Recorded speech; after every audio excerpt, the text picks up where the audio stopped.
Your child exists beyond your expectations, beyond your beliefs, beyond your comfort. They exist, and that is enough. You are not their maker, their owner, nor their jailer.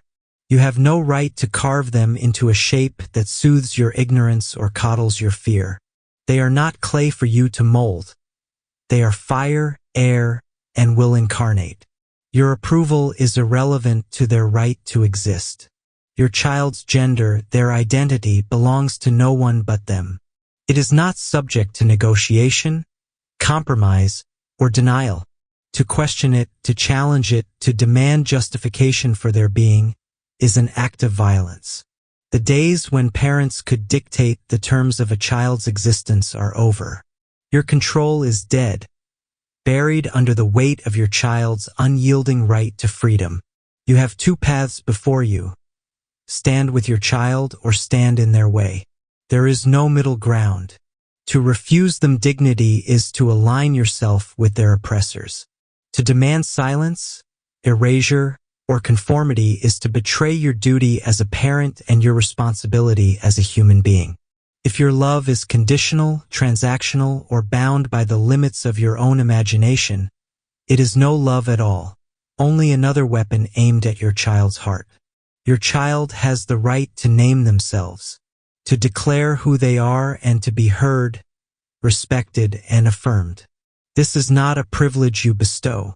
It is a birthright you either defend or violate. They have the right to exist unmasked, unashamed, and unburdened by your prejudice. You are not asked for understanding. You are commanded to accept. Understanding may come with time. Acceptance must come now. Your discomfort is irrelevant. Your confusion is irrelevant. Your personal beliefs, religious doctrines, and outdated certainties are irrelevant. Your child's survival, dignity, and freedom eclipse them all. Know this: your rejection does not erase them. Your silence does not erase them. Your refusal to see does not make them disappear. They will live, either with your support or in spite of your absence. And if they must choose between your comfort and their life, they will and should choose themselves.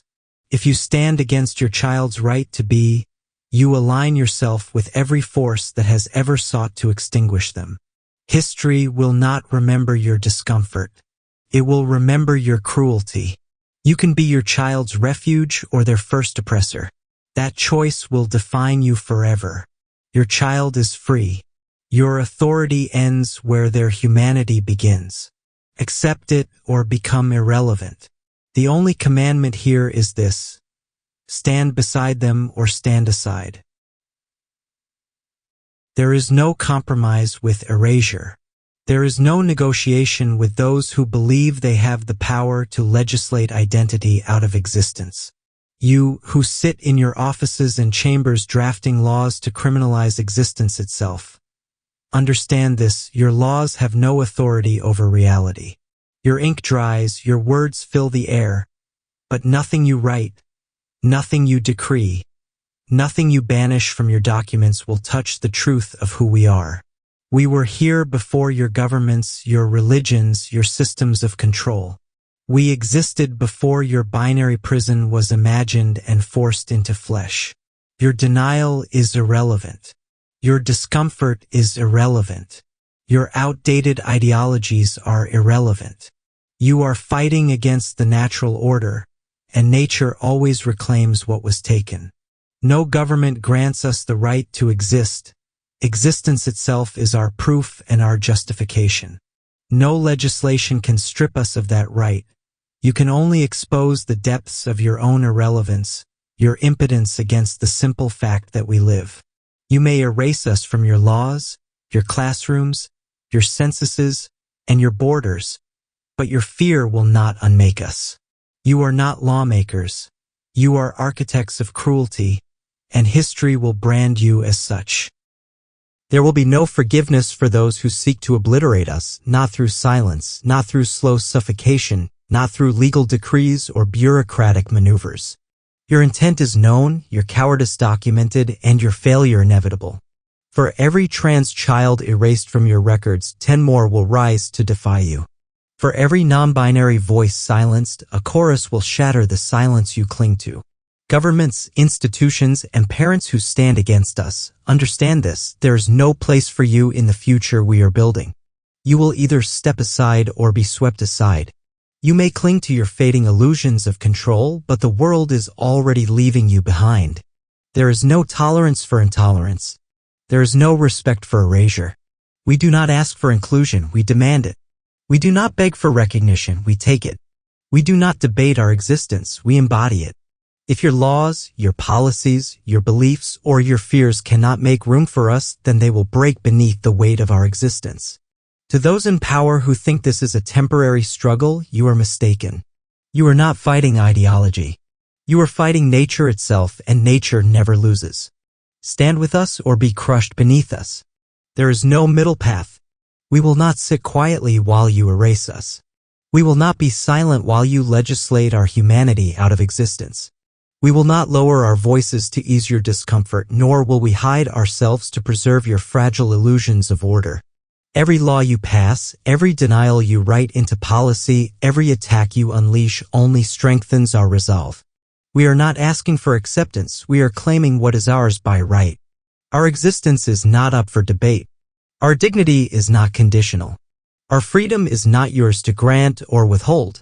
We will fight you in the streets, in the courts, in the schools, in your homes, and in your governments. We will not be erased, silenced, or pushed back into the shadows you have built to contain us. We will resist with every breath, every action, and every refusal to disappear. We are not a trend, not a phase, not an anomaly. We are nature's truth, untamed, ungoverned, undeniable. Our fight does not end with survival, it ends with liberation. You will not define us. You will not break us. You will not outlast us.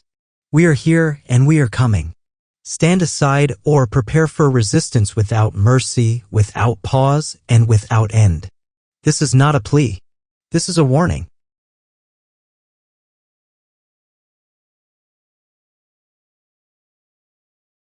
The denial and erasure of non-binary and transgender children's identities is a direct violation of the core principle of true will. The right of every individual to discover, express, and manifest their authentic self without external oppression. Every person is a star, each with their own unique path to follow. To forcibly suppress a child's understanding of who they are is to cut them from their true will before they can fully begin to explore it. This is not an act of protection, but a calculated attempt to extinguish the flame of personal sovereignty in those deemed undesirable by the dominant order. The targeting of non-binary and transgender children is not random.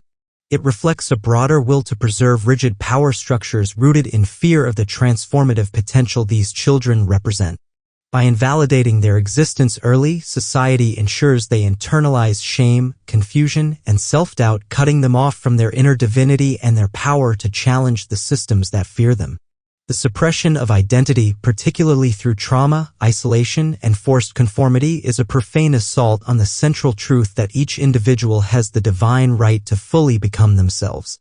Respecting and uplifting the identities of non-binary and transgender children is not just a moral obligation, it is an alignment with the following law: do what thou wilt shall be the whole of the law, a recognition that each being's will, identity, and existence is sacred.